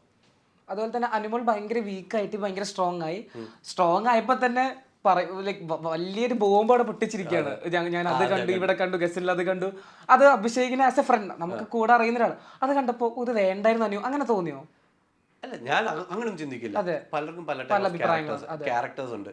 അവളുടെ ക്യാരക്ടറിൽ അവൾ പറയുന്നു, അവൾക്ക് ക്യാരക്ടറിൽ അത് അവൾക്ക് ഇഷ്ടമല്ലെങ്കിൽ പറയും. ചിലർക്ക് അത് കണ്ടിട്ട് അതിനെന്താ കുഴപ്പം എന്ന് ചോദിക്കുന്നു. ഇപ്പൊ കിസ് ചെയ്തെങ്കിൽ എന്താ കുഴപ്പം എന്ന് ചോദിക്കുന്ന ആൾക്കാരുണ്ട്. ചിലർ കിസ് ചെയ്യണോ, ഇത് കുടുംബ പ്രേക്ഷകർ കാണുന്നല്ലേ എന്ന് ചോദിക്കുന്നുണ്ട്. അതാണ് അവിടെ 2 വിഭാഗമാണ്. ഒന്ന് മറ്റേ പുരോഗമനായിട്ട് കിസ് ചെയ്താൽ എന്താ പ്രശ്നം, അങ്ങനെ പുരോഗമനം ചിന്തിക്കുന്നത്. അതേ സമയത്ത് ഫാമിലി അങ്ങനെയൊന്നും പാടില്ല എന്ന് പറയുന്ന ആൾക്കാരുണ്ട്. നമ്മളിതിൽ ഏത് ചൂസ് ചെയ്യണം എന്നുള്ളതാണ് നമ്മുടെ ഡിസിഷൻ. നമ്മളിതിനകത്ത് ഏത് സൈഡിൽ നിൽക്കണം എന്നുള്ളതാണ്. അത് ഒരു സൈഡിൽ നിന്ന് അപ്പുറത്ത് ശത്രുവാകും, അപ്പുറത്ത് നിന്നാൽ ഇപ്പുറത്ത് ശത്രുവാകും. അത് എന്തായാലും ഉറപ്പാണ്. അപ്പൊ അവൾക്ക് അത് ശരിയായില്ലെന്ന് തോന്നി, അവളത് പറഞ്ഞു. ഇനി അവളത് കണ്ടോ ഇല്ലയോ നമുക്ക് അതിനെ കുറിച്ച് അറിയില്ല. ഇപ്പൊ ശരി ലാലേട്ടൻ വരുമ്പോഴേ നമുക്ക് അറിയത്തുള്ളൂ. അതുകൊണ്ട് അവളുടേതായ രീതിയിൽ നിൽക്കുന്നു. അപ്പൊ അവൾക്ക് അതിനെ സപ്പോർട്ട് ചെയ്യുന്ന ഒരുപാട് പേരെ ഞാൻ കണ്ടു. പക്ഷെ അതേസമയത്ത് അവളത് പറഞ്ഞതിന് എതിർത്ത ആൾക്കാരെയും കണ്ടു. സപ്പോർട്ട് ചെയ്യുന്ന ആൾക്കാർക്ക് അങ്ങനെ പോവാം. അപ്പം അവൾ എനിക്ക് അതിന് വേണ്ടെന്നൊന്നും തോന്നില്ല. അവളുടെ ശരി അവൾ ചെയ്യുന്നത്, അവളുടെ അറ്റ് ലാസ്റ്റ് അവളുടെ ലൈഫാണ്. ഇറങ്ങി കഴിഞ്ഞ് ഞാനൊന്നും ചെയ്യാൻ പോകുന്നില്ല, അവളുടെ ലൈഫാണ്, അവളാണ് ഇതെല്ലാം ഡീൽ ചെയ്യേണ്ടത്. അപ്പോൾ അവൾ പറയുന്നത് അവൾ ഓർത്ത് പറയും. അവൾക്കറിയാം പറയേണ്ടത് എന്ത് പറഞ്ഞാലാണ് പ്രശ്നം എന്നുള്ളതിനെ കുറിച്ച് ബോധ്യമുള്ള ഒരാൾ തന്നെയാണ്. അതിനുള്ള ഒരു പ്രായം അവൾക്കുണ്ട്. അപ്പോൾ അവൾ പറയുന്നുണ്ടെങ്കിൽ അതിന് റിസ്ക് എടുക്കാൻ അവൾ തയ്യാറാവും. എന്തായാലും ഇതൊക്കെ കഴിഞ്ഞ് രണ്ടുപേരും, ലക്ഷ്മി ചേച്ചി ആണെങ്കിലും അനു ചേച്ചി പുറത്തു വരും. ആസ് എ ഫ്രണ്ട് തോന്നുന്നുണ്ടോ അവർക്ക് ഡീലപ്പ് ചെയ്യാൻ പറ്റും? കാരണം ഒരുപാട് ലക്ഷ്മി ചേച്ചി ഇപ്പൊ ഓക്കെയാണ്, കാരണം ട്രാക്കിലോട്ട് വരുന്നതേ ഉള്ളൂ, സ്റ്റാർട്ടിംഗ് ടൈം ആണ്. പക്ഷേ ഡീൽ ചെയ്യാൻ പറ്റില്ല. ഓക്കെ, പക്ഷെ അനു ചേച്ചിക്ക് എന്താ? അനു ചേച്ചി കുറച്ച് ബ്രേക്ക് ആവും പുറത്ത് വന്നിട്ട്. ഇനി അവളുടെ എഗനിസ്റ്റ് ഉള്ള സാധനങ്ങൾ കാണുമ്പോൾ അവൾ കുറച്ച് ബ്രേക്ക് ആവും. കാരണം ഞാൻ പറഞ്ഞത് സെൻസിറ്റീവ് ആണ്. ലക്ഷ്മിയിൽ എനിക്ക് അതൊന്നും ഒരു പേടിയില്ല. അവൾ വന്നിട്ട് പോകുമ്പോഴേ എന്നോട് പറഞ്ഞ പോസിറ്റീവ് നെഗറ്റീവ് എനിക്ക് ഒരു കെയറുമില്ല. എനിക്ക് കയറുക, നമുക്ക് അവിടെ നിന്ന് കിട്ടുന്ന എന്തോ ഫെയിമോ എന്താ വെച്ചാൽ കിട്ടുക, ഇറങ്ങുക, ബാക്കി അവളുടെ കാര്യം നോക്കുക. അവൾ പേടിയില്ലാത്തതാണ്. കാരണം നമ്മുടെ ലൊക്കേഷനിലാണെങ്കിലും പല കാര്യങ്ങളിലും വന്നപ്പോൾ ഞാൻ കണ്ടത് ഭയം എന്ന് പറയുന്ന സാധനം അവൾക്ക് ഇല്ല. അവൾക്ക് അങ്ങനത്തെ ഇല്ല. അതിപ്പം അവിടെ ഇപ്പം നിൽക്കുന്ന രീതി അതാ. പിന്നെ ബിഗ് ബോസ് എന്തും ചേഞ്ച് ചെയ്യും. ചില നാളെ ഭയന്ന് നിൽക്കുമായിരിക്കും, നമുക്കറിയില്ല. പക്ഷെ അങ്ങനെ നിൽക്കാൻ ഇതുവരെയായിട്ടും എനിക്ക് അറിയുന്നതെന്ന് വെച്ചാൽ അവൾ അങ്ങനെ നിൽക്കില്ല. അനു ആണെങ്കിലും, അനു പക്ഷേ ഇച്ചിരി പേടിയും അതൊക്കെ ഉള്ള സെൻസിറ്റീവ് ആയിട്ടുണ്ട്. അതുകൊണ്ട് പുറത്തിറങ്ങി കഴിഞ്ഞാൽ അനു കുറച്ച് ചിലപ്പം നെഗറ്റീവ്സ് കണ്ടു കഴിഞ്ഞാൽ അവളൊന്ന് ഡൗൺ ആവും. മറ്റവളൊന്നും മൈൻഡ് ഇല്ല, അവൾ അടുത്ത കാര്യം നോക്കി അവൾ പാട്ട്. ഓക്കെ, ഇപ്പൊ സാരിക ചേച്ചി പുറത്ത് വന്നിട്ടുണ്ട്, ബിഗ് ബോസിൽ പുറത്ത് വന്നിട്ട് മീഡിയക്കാരോട് ഫസ്റ്റ് പറഞ്ഞത് വളരെ സാധാരണക്കാരായ ആൾക്കാർക്ക് ബിഗ് ബോസ് പറ്റത്തില്ല, കാരണം രേണുസുതി അങ്ങനത്തെ ഒരാളാണ്, കണ്ടസ്റ്റന്റിന് പറ്റുന്നില്ല. അങ്ങനെ തോന്നിയിട്ടുണ്ടോ? അത് ഞാൻ നേരത്തെ പറഞ്ഞ പോലെ ഫുഡ് മര്യാദയ്ക്ക് കിട്ടൂല, മെന്റൽ പ്രഷർ, പിന്നെ ഗെയിമും അതും ഇതെല്ലാം കളിക്കണം. പിന്നെ അവിടെ വന്നിരിക്കുന്ന എല്ലാവർക്കും ഒറ്റ ഉദ്ദേശമേ ഉള്ളൂ, അടി ഉണ്ടാക്കുക, എന്താ മറ്റേ ക്യാമറയിൽ സ്പേസ് ഓക്കെ ഓക്കെ ഓക്കെ. അത് കപ്പ് പിന്നെ പിന്നെ നമുക്ക് അതിലോട്ട് എത്തണമെങ്കിൽ അതിനകത്തോട്ട് എത്തണമെങ്കിൽ ആ ജനങ്ങൾ ഏറ്റവും കൂടുതൽ നമ്മളെ കാണണം. ആ ജനങ്ങൾ ഏറ്റവും കൂടുതൽ കാണണമെങ്കിൽ നമ്മൾ കണ്ടന്റ് ഉണ്ടാക്കണം. ഇതിനകത്ത് നമുക്ക് ചിരിച്ചോണ്ട് കണ്ടന്റ് ഉണ്ടാക്കാൻ പറ്റില്ല. അപ്പൊ എന്ത് ചെയ്യുക, അടി ഉണ്ടാക്കുക. അപ്പൊ ചിലപ്പോൾ ഈ ചെറിയ കാര്യങ്ങളൊക്കെ ആയിരിക്കും. ഇപ്പം ഇവിടെ ഇരുന്നിട്ട് ഞാനിപ്പോൾ നിങ്ങളുടെ അടുത്ത് സംസാരിക്കുന്നു, ഞാനിപ്പോൾ എനിക്ക് പറയാം അടി ഉണ്ടാക്കാൻ വേണ്ടി ക്യാമറ നോക്കുന്നുണ്ട്, അയ്യോ എനിക്കൊന്നും ഇല്ലല്ലോ, കണ്ടന്റ് ഒന്നും ഇല്ലല്ലോ, താൻ എന്തോടെ കാലെടുത്ത് മേടി വെച്ചിട്ടിരിക്കുന്നത്, എന്തോ റെസ്പെക്ട് ഇല്ല, ഞാൻ ഇങ്ങനെയാണോ നിൽക്കുന്നത്, ഇന്ന് ഒറ്റ ചോദ്യം ട്രിഗറായി പോകും. അപ്പം അവൻ നോക്കുമ്പോ കിട്ടിയ അവസരം കളയണ്ട, ഞാൻ എനിക്ക് ഇഷ്ടമുള്ള പോലെ എനിക്ക് താനാണോ ചോദിക്കാൻ എന്നോട് നിങ്ങളും ചോദിച്ചാൽ. അപ്പൊ അതൊരു കണ്ടന്റ് ആണ്. അപ്പൊ കണ്ടന്റ് മേക്കിങ്ങിന് വേണ്ടി എല്ലാവരും അവിടെ ഇരിക്കും. അപ്പൊ ഇതെല്ലാം കൂടി ആകുമ്പോഴത്തേക്കും മൊത്തത്തിലാകുമ്പോഴത്തേക്കും സാധാരണക്കാർക്ക് പറ്റൂല. നമ്മൾ ഈ ഗെയിം പഠിച്ച് സെറ്റായി നമ്മൾ പിന്നെ അവിടെ അടി ഉണ്ടാക്കുന്ന റീസൺസ് ഒന്നും കുഞ്ഞു വള്ളി കേസുകൾ പിടിക്കേണ്ടി വരും. ബോട്ടിൽ അവിടെ ഇപ്പൊ ഞാൻ പറഞ്ഞത് ഇന്നോ ആ കാലെടുത്ത് വെക്കുന്നത് ഒന്നെങ്കിൽ ഇപ്പൊ എന്റെ ക്യാരക്ടറാണെങ്കിൽ ഞാൻ മൈൻഡ് ചെയ്യൂല. അതേ സമയത്ത് വേറെ ചിലരാണെങ്കിൽ ട്രിഗർ ചെയ്യാൻ വേണ്ടി ചോദിക്കാൻ വേണ്ടി ഇങ്ങനെ ഇന്നത്തെ കണ്ടന്റ് ഇന്ന് കണ്ടന്റ് പോയില്ല എന്നെ കാണൂല ആൾക്കാർ, നിന്നോടെ കാലെടുത്ത് മേടി വെച്ചിരിക്കുന്നത്, കാല് തത്തറ എന്ന് ഒറ്റ കാര്യം പറഞ്ഞാൽ മതി. ഇപ്പുള്ള സീസണിൽ അങ്ങനെ ആരെങ്കിലും തോന്നുന്നുണ്ടോ, വെറുതെ ചുമ്മാ വെറുതെ തോന്നുന്നുണ്ടല്ലേ? എനിക്ക് തോന്നിയതാ, പേഴ്സണൽ ഒപ്പീനിയൻ പറയാം. എല്ലാവരും എനിക്ക് അങ്ങനെ തന്നെ തോന്നി. എല്ലാവരും അതെനിക്ക് തെറ്റ് പറയാനും പറ്റില്ല, തെറ്റ് പറയുന്നത് കണ്ടന്റ് വേണ്ടേ, അപ്പൊ അവരുണ്ടെങ്കിൽ അത് ചെയ്തേ പറ്റൂ. ഞാൻ ചൂസ് ചെയ്തിരുന്നത് വള്ളിക്കേസ് പിടിക്കരുത് എന്നുള്ളത്. അത് ഞാൻ പലവട്ടം അവിടെ ലാലേട്ട മുന്നേ വെച്ചാൽ ഞാൻ പറഞ്ഞിട്ടുണ്ട്, ഇങ്ങനത്തെ ചെറിയ കാര്യങ്ങളൊന്നും ഞാൻ ചെയ്യൂല. എന്റെ വീട്ടുകാർ വന്നപ്പോൾ എന്റെ അനിയത്തിയും അച്ഛനും എല്ലാം ചോദിച്ചു, നീ എന്തിനാ ഇങ്ങനെ ഡൗൺ ആയിരിക്കുന്നത്, നീ ബാക്കി ഇടപെട്ട് ഞാൻ കുപ്പി അവിടെ വെച്ചു എന്ന് പറഞ്ഞാൽ അടി ഉണ്ടായിരുന്നു. ഞാൻ അതിനകത്ത് ഇടപെടത്തില്ല, എനിക്ക് എന്താ പ്രശ്നം, അതിനാ കുപ്പി അവിടെ വെച്ചെങ്കിൽ എടുത്ത് മാറ്റി വെക്കുക, അത്രേ ഉള്ളൂ. ഇങ്ങനത്തെ കാര്യങ്ങളൊന്നും ഞാൻ ഇടപെടുന്നില്ല. വലിയ എന്തെങ്കിലും വിഷയം വന്നാൽ മാത്രമേ അടി ഉണ്ടാക്കുക, അല്ലാത്ത ചെറിയ കാര്യങ്ങളാണ്. പക്ഷെ അത് അങ്ങനെ ചെയ്തപ്പോൾ എന്താ പറ്റി, എൻ്റെ സ്ക്രീൻ സ്പേസ് കുറയും. പക്ഷെ അപ്പോഴും എനിക്ക് സപ്പോർട്ട് ചെയ്ത ആൾക്കാരുണ്ട്. എന്നോട് പറഞ്ഞു ക്വാളിറ്റി കാര്യങ്ങളിൽ മാത്രം ഇടപെടുക, ക്വാളിറ്റി കണ്ടന്റിൽ മാത്രം ഫോക്കസ് ചെയ്യുക, അതാണ് അഭിഷേക് നല്ലത്. ഞാൻ കമന്റ്സ് കണ്ടിട്ടുണ്ട്, അത് ഒരുപാട് പേര് പറഞ്ഞിട്ടുണ്ട്. അത് അങ്ങനെ വേണം അഭിഷേക്, ഇല്ലാതെ ചുമ്മാ ചവറ് അടിക്കൊന്നും പോകരുത്. അപ്പൊ നമുക്ക് അങ്ങനെ ചൂസ് ചെയ്യണം. നമ്മൾ എന്ത് ചെയ്താലും സപ്പോർട്ട് ചെയ്യാൻ അവിടെ ആളുണ്ടാകും. പക്ഷെ അത് എങ്ങനത്തെ ആൾക്കാരെ എങ്ങനെ ചൂസ് ചെയ്യണം എന്നുള്ളതാണ്. ചിലപ്പോൾ അങ്ങനെ ചെയ്യുമ്പോൾ എനിക്ക് കണ്ടന്റ് സ്ക്രീൻ സ്പേസ് കുറയും.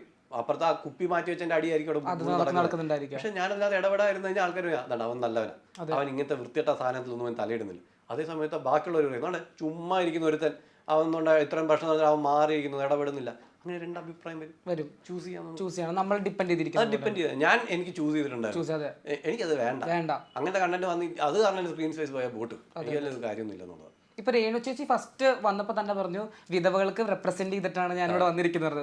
മസ്താനി റീസെന്റ് ടൈമിൽ വൈൽഡ് എൻട്രിയിൽ വന്നപ്പോൾ മസ്താനി വന്നപ്പോൾ അതിൽ ആൾക്കാരെ ഇങ്ങനെ സ്നൂപ്പ് ചെയ്തിട്ട് ഇങ്ങനെ കണ്ടന്റ് വേണ്ടിയിരിക്കും. അപ്പൊ തന്നെ രേണു ചേച്ചി പറഞ്ഞു ഞാൻ വിധവയല്ലെന്ന് പറഞ്ഞു. ഈ രണ്ട് അപ്പൊ നമ്മൾ കൺഫ്യൂസിങ് ആ. അപ്പൊ അഭിഷേക് ആസ് എ ബിഗ് ബോസിൽ പോയ ഒരാളാണ് വല്ലപ്പോഴും റീൽസിലൂടെ ഒക്കെ കാണുന്നത്. അപ്പൊ ഇതൊക്കെ കാണുമ്പോൾ അഭിഷേകിന് കൺഫ്യൂസിങ് ആവുന്നുണ്ട് രേണു ചേച്ചിയുടെ സ്വഭാവം കാണുമ്പോൾ. എന്താണ് നമ്മൾ ആദ്യം പറഞ്ഞ സാധനം പിന്നെ ഓർമ്മ കാണൂല. കാരണം 1 വീക്ക് എന്നൊക്കെ പറയുന്നത് നിങ്ങൾ ഇവിടെ കാണുമ്പോൾ എപ്പിസോഡ് കണ്ടുപോവാ, നമുക്ക് അവിടെ ഒരു വർഷം പോകുന്ന പോലെയാണ്. ചിലപ്പോൾ എനിക്ക് ഇപ്പോഴും ഓർമ്മ വേണ്ടി നോമിനേഷനിൽ പുറത്താവുന്നവരുണ്ടല്ലോ, അടുത്ത ആഴ്ച കഴിയുമ്പോഴത്തേക്ക് നമ്മൾ അവരുടെ കാര്യം വിട്ടു നമ്മൾ വിട്ടുപോകും. ഇതിനകത്ത് പലരും റീ എൻട്രിക്ക് കയറുമ്പോഴാണ് അയ്യോ ഉണ്ടായിരുന്നല്ലോ എന്നൊക്കെ നമ്മൾ ചിന്തിക്കുന്നത്. അത് കാരണം അതൊരു അപ്പൊ ചിലപ്പോൾ നമ്മൾ ഫസ്റ്റ് ഡേ പറയുന്ന കുറെ കാര്യങ്ങൾ നമ്മൾ ഓർക്കുന്നില്ല. കാരണം അത്രയ്ക്ക് കണ്ടന്റുകൾ നമ്മുടെ ഒരു ദിവസം നടക്കുന്നത്. രാവിലെ എഴുന്നേക്കുന്നു, അവിടെ അടി ഇവിടെ അടി, അത് ചെയ്യുന്നു ഇത് ചെയ്യുന്നു, അങ്ങനെ നമ്മുടെ മനസ്സിങ്ങനെ നിറയുക. അല്ലാത്തപ്പോൾ നമ്മൾ ദിവസം ഇരിക്കുമ്പോൾ രാവിലെ എഴുന്നേറ്റ് കഴിച്ചു ഇങ്ങനെ ഇവിടെ അല്ലാത്തപ്പോൾ അവിടെ വെച്ച് കണ്ടന്റുകളാണ് രാവിലെ തൊട്ട് വൈകുന്നേരം വരെ. ആ കണ്ടന്റുകൾ എന്ന് പറയുമ്പോഴത്തേക്ക് നമുക്ക് ഫോക്കസ് ചെയ്യാൻ സമയമില്ല. അപ്പോൾ ഭയങ്കര ഒരു നമുക്ക് കുറേ ദിവസം പോകുന്ന പോലെയൊക്കെ തോന്നും. അപ്പോൾ ആൾക്കാരെ മറക്കാൻ തുടങ്ങും. അതുപോലെ തന്നെ നമ്മൾ പറഞ്ഞ കാര്യങ്ങൾ ചിലപ്പോൾ മറക്കും. അതിലിപ്പോൾ ഒന്നും ചെയ്യാൻ പറ്റില്ല. പുള്ളിക്കാരി ചിലപ്പോൾ ആദ്യ ദിവസം പറഞ്ഞ് ചോദിച്ചു ഞാൻ അങ്ങനെ പറഞ്ഞോ, എനിക്ക് തോന്നുന്നു ഏതോ ഒരാൾ ഇപ്പൊ കഴിഞ്ഞ ആര്യൻ ലാലേട്ടനോട് പറയുന്നത് ലാലേട്ട ഞാൻ അങ്ങനെ കാരണം ഒരാഴ്ചയുള്ളിൽ ചിലപ്പം മറന്നു പോകും, ചിലപ്പോൾ നമുക്ക് പറയാൻ പറ്റൂല. അപ്പൊ അങ്ങനെയൊക്കെ സംഭവിക്കും. അതുകൊണ്ട് പുള്ളിക്കാരിക്ക് അങ്ങനെ പറ്റിയതായിരിക്കാം. ഞാൻ തെറ്റ് പറയാൻ എനിക്ക് പറ്റൂല. കാരണം അവിടുത്തെ എന്താണ് അവസ്ഥ എന്ന് കറക്റ്റ് കണ്ട് ഇപ്പൊ എനിക്ക് വേണമെങ്കിൽ ഇവിടെ നിന്ന് ഇപ്പൊ കുറച്ച് ഇന്റലക്ച്വൽ ആയിട്ടൊക്കെ പറയുന്നതാണെങ്കിൽ അത് പറഞ്ഞത് ശരിയല്ല പറയാം. പക്ഷെ ഞാൻ ഇപ്പൊ എപ്പോഴും പറയുന്നത് റിയൽ ക്യാരക്ടർ എനിക്ക് നിൽക്കാൻ ഇഷ്ടം. എന്റെ റിയൽ ക്യാരക്ടർ എനിക്ക് തോന്നുന്നത് ചെയ്ത് അവർ അറിയാണ്ട് ചെയ്തതായിരിക്കാം, മറന്നു പോയതായിരിക്കാം ചിലപ്പോൾ. അതുകൊണ്ട് മസ്താനി ലക്ഷ്മിയുടെ കൂടെ അവരെ ഒരുമിച്ചാണ് വന്നത്. പക്ഷേ ഡെഫിനറ്റ്ലി നമുക്ക് ക്യാമറ സ്പീഡ് ഇപ്പൊ ഏറ്റവും കൂടുതൽ ക്യാമറ സ്പീഡ് വൈൽഡ് കാർഡ് എൻട്രീസിൽ വന്ന് എടുക്കുന്ന മസ്താനിയാണ്. അതിപ്പോ ചേട്ടന് എന്താ തോന്നുന്നത്? മസ്താനിക്ക് തന്നെ തോന്നുന്നുണ്ട് ഞാൻ വൈൽഡ് കാർഡ് എൻട്രി ആയിട്ട് വന്നതാണ്, ഇവിടെ കണ്ടന്റ് ഇല്ലാത്ത കാരണം എന്നെ കൊണ്ടുവന്നത്. കാരണം എല്ലാ കാര്യത്തിലും ഇടപെടുന്നുണ്ട്, പോയിട്ട് എല്ലാ കാര്യത്തിലും ഇടപെടുന്നു. പുറത്തത്തെ കാര്യങ്ങൾ വരെ അകത്തുനിന്ന് പറഞ്ഞ് ട്രിഗർ ആക്കുന്നുണ്ട് ആൾക്കാരെ, ചില ആൾക്കാരെ. അത് പുള്ളിക്കാരുടെ ഗെയിം കളിക്കാൻ പാടില്ലെന്നാരും പറഞ്ഞിട്ടൊന്നുമില്ലല്ലോ. പറ്റത്തില്ല ലാലേട്ടം എന്ന് പറയട്ടെ, അവള് കളിക്കുന്നത് ഞാൻ കൂടുതൽ കണ്ടിട്ടില്ല, എനിക്ക് അറിയത്തില്ല. പക്ഷെ അങ്ങനെ ചെയ്യുന്നുണ്ടെങ്കിൽ അതിന് കുഴപ്പമൊന്നുമില്ല. ഇറ്റ്സ് എ ഗെയിം മാത്രമാണ്. അവിടെ നമ്മളെ കൊണ്ടിട്ടിരിക്കുന്നത് നമുക്ക് ചുമ്മാ പൈസ തന്നെ നമുക്ക് ഭക്ഷണം തിന്നാനല്ല അവിടെ കൊണ്ടിട്ടിരിക്കുന്നത്. ഗെയിം കളിക്കാനാണ്, കണ്ടന്റ് ഉണ്ടാക്കാൻ തന്നെയാണ്. നേരത്തെ പറഞ്ഞ പോലെ കണ്ടന്റ് ക്രിയേറ്റ് ചെയ്യുക. ചുമ്മാ കൊണ്ട് വൃത്തിയായിട്ട കണ്ടന്റ് ഉണ്ടാക്കാതെ കണ്ടന്റ് ക്രിയേറ്റ് ചെയ്യുക എന്നുള്ളത്. അപ്പോൾ അത് ഏത് രീതിയിൽ ക്രിയേറ്റ് ചെയ്യണം, സ്റ്റാൻഡേർഡ് കണ്ടന്റ് ആയിട്ട് ക്രിയേറ്റ് ചെയ്യണോ അതോ തറ കണ്ടന്റ് ആയിട്ട് ക്രിയേറ്റ് ചെയ്യണോ എന്നുള്ളത് അത് അവരുടെ ക്യാരക്ടേഴ്സ് പോലെ ഇരിക്കും. അപ്പോൾ പുള്ളിക്കാരി എങ്ങനത്തെ കണ്ടന്റ് ഉണ്ടാക്കുന്നത് എനിക്ക് അറിയത്തില്ല. അപ്പം പുള്ളിക്കാരി കണ്ടന്റ് ഉണ്ടെങ്കിൽ അതിനാണ് പുള്ളിക്കാരി അവിടെ കൊണ്ട് ഇരിക്കുന്നത്. അത്രയും പൈസയും കൊടുത്ത് കയറ്റിയിരിക്കുന്നത് അതിനാണ്. അപ്പോൾ അത് ക്രിയേറ്റ് ചെയ്യണം, അതിന് തെറ്റൊന്നുമില്ല. ഓക്കെ. സോ കമ്മിങ് ടു സിനിമയുടെ ടൈറ്റിൽ എവിടെയും നമ്മൾ കേൾക്കാത്തൊരു അത് സ്ഥലത്തിന്റെ പേരാണ് ആക്ച്വലി. മുള്ളംകൊല്ലി എന്ന സ്ഥലമാണ്. കേട്ടിട്ടില്ലേ? ഞാൻ കേട്ടിട്ടില്ല. മറ്റേ നരൻ സിനിമയിൽ മോഹൻലാൽ പറഞ്ഞു കേട്ടില്ല, ലാലേട്ടൻ പറഞ്ഞു കേട്ടിട്ടില്ല, മുള്ളംകൊല്ലി വേലായുധെന്ന് പറഞ്ഞു. ഈ സിനിമ ഇറങ്ങിയപ്പോൾ അനൗൺസ് ചെയ്തപ്പോൾ തൊട്ട് എല്ലാവരും ചോദിക്കുന്ന അതുമായിട്ട് എന്തെങ്കിലും ബന്ധമുണ്ടോ എന്ന് ചോദിക്കുന്നത്. അപ്പം ശരിക്കും പറഞ്ഞാൽ നെയിം നമുക്ക് ആ ക്യാച്ചായി കിട്ടുക എന്നുള്ളത് അത് ക്യാച്ചായി കിട്ടി. മിഡ് നൈറ്റ് ഇൻ മുള്ളൻകൊല്ലി, ഒരു മുള്ളൻകൊല്ലി എന്ന് പറഞ്ഞ ഗ്രാമത്തിൽ നടക്കുന്ന ഒരു കഥ. മിഡ് നൈറ്റിലാണ് കഥ. ഒരു രാത്രി നടക്കുന്ന സംഭവം കൊണ്ട് ഉണ്ടാകുന്ന കഥകളാണ്. അപ്പൊ സിനിമയിൽ ആക്ട് ചെയ്യുന്നു, ഇഷ്ടപ്പെടുന്ന ഒരു ക്യാരക്ടർ കിട്ടുന്നു, ഭയങ്കര സന്തോഷമാണ്. ഓഡിയൻസിന്റെ അടുത്ത് എന്താ പറയുക, സിനിമ ഇറങ്ങാൻ പോവാണ്, ആസ് ആൻ ആക്ടർ ബിഗ് സ്ക്രീനിൽ കാണാൻ പോവാണ്. ബിഗ് ബോസ് പറയാനുള്ളത്, എന്നെ സപ്പോർട്ട് ചെയ്ത എല്ലാവരും സിനിമയും പോയി കാണുക. പിന്നെ ഇനിയും മുമ്പോട്ട് പോകണമെങ്കിൽ എല്ലാവരുടെയും സപ്പോർട്ട് വേണം. ഇപ്പം ഞാൻ അടുത്ത സിനിമ അനൗൺസ് ചെയ്തു, പൂജയൊക്കെ കഴിഞ്ഞു, അത് എല്ലാവരും അറിഞ്ഞിട്ടുണ്ടായിരുന്നു. അപ്പം അങ്ങനെ ഓരോരോ സ്റ്റെപ്പ് ബൈ സ്റ്റെപ്പായിട്ട് ഞാൻ മുന്നോട്ട് വരണമെങ്കിൽ എല്ലാവരും സപ്പോർട്ട് ഉണ്ടാവണം. നിങ്ങളുടെ 150 രൂപയ്ക്ക് വലിയ വിലയാണ്, എൻ്റെ ജീവിതം മൊത്തം മാറി വരുന്ന വില തന്നെയാണ്. അപ്പോൾ അതുകൊണ്ട് എല്ലാവരും പോയി കാണുക, സപ്പോർട്ട് ചെയ്യുക, കൂടെ നിൽക്കുക. ബിഗ് ബോസിൽ എന്നെ ഒരുപാട് സപ്പോർട്ട് ചെയ്ത് ആയതുകൊണ്ടാണ് ഞാൻ ഫൈനൽ വരെ വന്നത്. അതുപോലെ ഇവിടെയും സപ്പോർട്ട് ചെയ്യുക, കൂടെ ഉണ്ടാവണം. സോ പടം നല്ല ഹിറ്റ് ആവട്ടെ. നമുക്ക് സക്സസ് മീറ്റ് നമുക്ക് ഇന്റർവ്യൂ തരില്ലേ? ഉറപ്പായിട്ടും. Okay, so thank you so much for joining. Thank you so much. Make every wedding unforgettable with Joya Lucas Diamond Wedding Collection. Joya Lucas, world's favorite jeweler. വെറും 7,990. കിടിലൻ ഓഫറുകൾ ഇടാൻ തുടങ്ങിയപ്പോൾ അത് കിടിലമണിയായിട്ട് 7,990 ഇട്ടിരിക്കുന്നത്. 365 ദിവസം നമുക്ക് ഓഫറുള്ള ഷോപ്പാണ് നിലമ്പൂർ ഫർണിച്ചർ മാർട്ട്, ഷൊർണൂർ, വെട്ടിക്കാട്ടിരി.